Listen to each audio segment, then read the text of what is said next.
कथा अर्ज करता हूं कि 55 बरस के बाद भी पतली सी है कमर। 55 बरस के बाद भी पतली सी है कमर, और तंग उसका कोई लिबादा नहीं हुआ, और तंग उसका कोई लिबादा नहीं हुआ। हैरत है आशिकों के कलेजे चबा के भी उसका कोलेस्टेरॉल ज्यादा नहीं हुआ।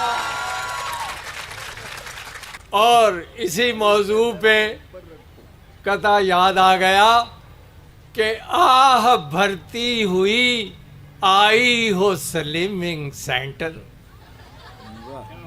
आह भरती हुई आई हो स्लिमिंग सेंटर, आह को चाहिए एक उम्र असर होने तक।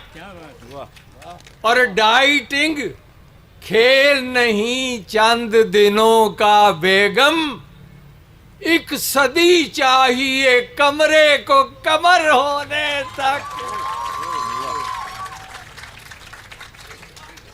और इसी मौजू के हवाले से एक और कथा याद आ गया कि बोलेगी झूठ कैसे अब के वो बर्थडे पर।